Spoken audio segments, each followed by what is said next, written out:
Hello everyone, I have passed my second eval, so in this video I'm going to be talking about how I passed the eval. Well, I've already gone through the other trades.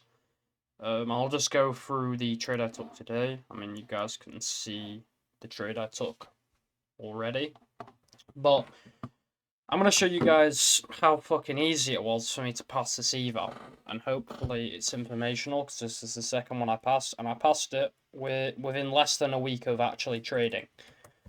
Um, so, okay, this looks really messy. Let me turn this off. You guys already saw the proof. I mean, the proof is up here with the thing. Let me just make my cam a little bit smaller for you guys.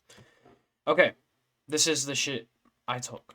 So, I was trading this morning, which is, I mean, for me, London session. As I said, on the eval, I was just kind of. One day, I just went on the charts and I was like, you know what? It's an eval. This looks like a good setup. I'm going to take it. Okay? So I took a trade. It was in like the middle of the day, it wasn't London, it was just before New York. I was like, you know what? It's an eval, it's like £35. I don't really care if I lose. It's a good trade, I'll take it. The trade won. And then the next day, I was like, you know what? Why don't we just try that again? I mean, it's an eval, I don't really care. So I was like, fuck it. We'll just trade at a random time. Well, not a random time, like not Narnia session, but just trading like pre New York. Hey, I won again, which is the video I made last time, just trading at different times, not just New York. And today, I was like, hey, I don't have any lessons during London session. I'll look at London session, and London session was really nice, and I took a win. So I'm probably going to continue trading at any time of the day, going into the actual funded. But as you can see, this is London Open. I ended up taking the trade right at the end of London, the second hour of London. So basically, what didn't I take? Well, at first when I hopped on, which was about 8:45, which is 3:45 New York time. I'll just talk in New York time just for the ease of the video. I was like, look, on NQ's on the left, ES is on the right, by the way. We have a super big SMT. We had this shit. And I was like, right, you know, that's a very high time frame SMT. I was thinking, okay, maybe we're going to be bullish. Maybe we're going to be bullish. I mean, it was there at the time, it was there. But I could have taken longs. Now, why didn't I take longs? Or why did I want to take longs? Because as I said, I had the bullish SMT. And where were we at when I was looking for longs? So we were at, this kind of range. And we had drawn into the one and only 5-minute gap. So you can see, we drawn to here. If we go on to the 1 minute.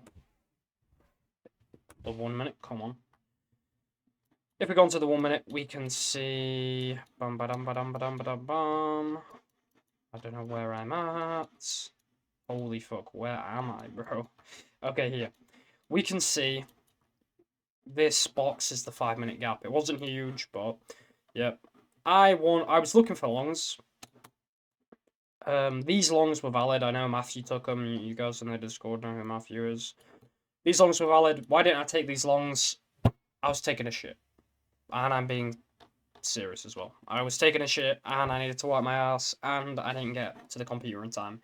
Thankfully for me, I didn't see price here after taking my shit and go, yeah, I'm still gonna trade. I was like, no, I'm just leave it. It's already played out to these highs. Another opportunity I could have had was shorts earlier on in the session.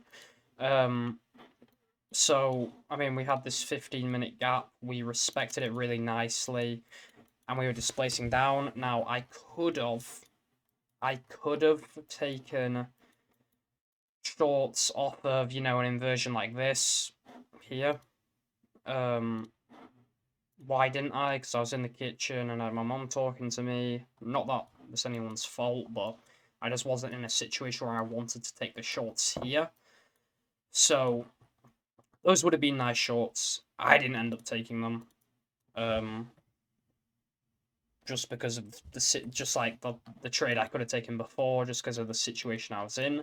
So what did I want after that? Oh shit, there's 2 trades I could have, won. Oh no, oh no. I looked the fuck in and I went, aye. Wait a minute. Why the fuck? What am I even looking at?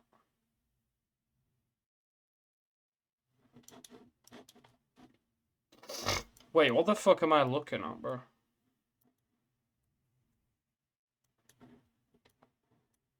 Where was even the trade I took?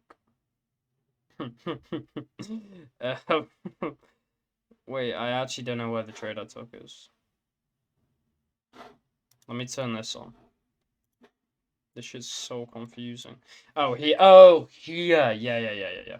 So, basically, I needed another 15-minute gap. I was really hoping that this 15-minute gap would get refilled, or drawn into first, but we ended up making this 15-minute gap, and then there wasn't really anything on ES to go off. I'm not gonna lie, ES was a little bit useless having these two. So yeah.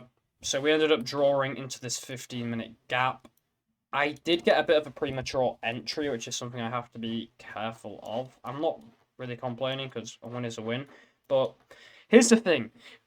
This here, technically we are drawn into the gap on the 447 candle. But when you've got a 15-minute gap this large, you're probably going to want to rebalance a little bit more than this. Luckily, we didn't even get an inversion, so it was a no-brainer not to take a trade. But we ended up coming around about 50% of this gap.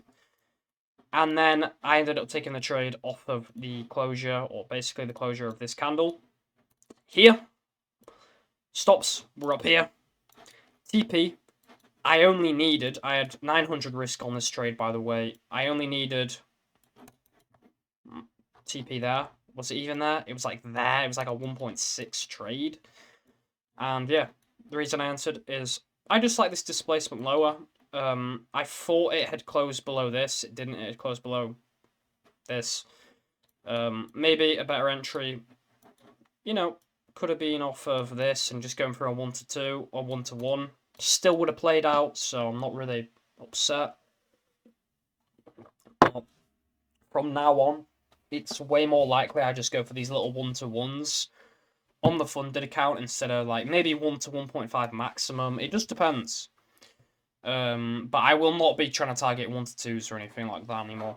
So, as you can see up here, $53,000. We've hit the 3K profit target. For those who want to see this, here's the funny thing about this, right? I took a loss first. That was when I was unlocked in. We locked in here, clearly.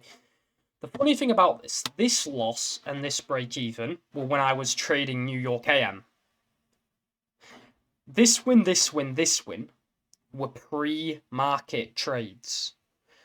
Holy fuck, is this the new meta? This is probably the way I'm going to trade from now on.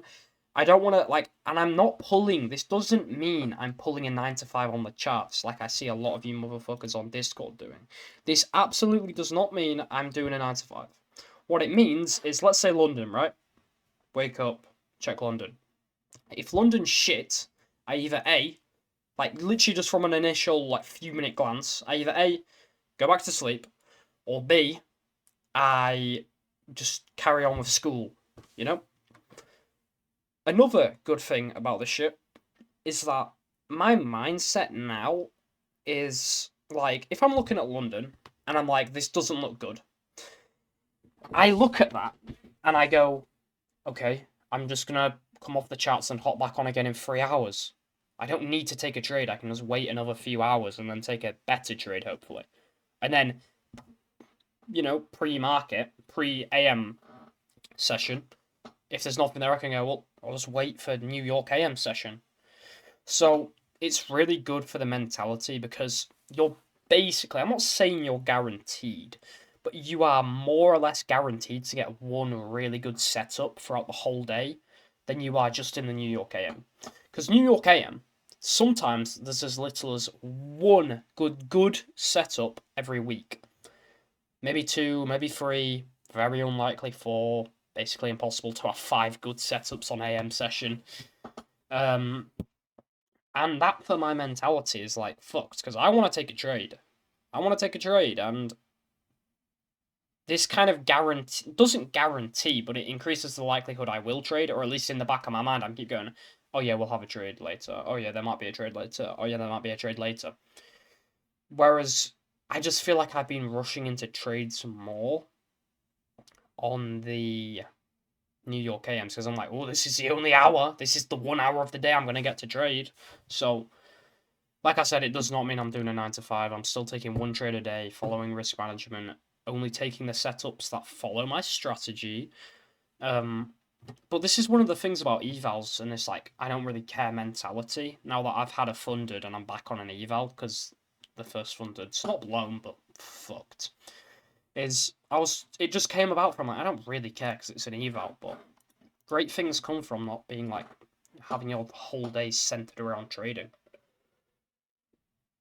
So yeah, I mean that's solid. I'll probably get the email. Hopefully it don't get like denied or some shit. I mean I highly doubt it will. I don't have anything else to say for this video. Thank you guys for watching. Join the Discord. If you want an editor, go hire my editor. Shit will be in the description. And yeah, peace out, guys.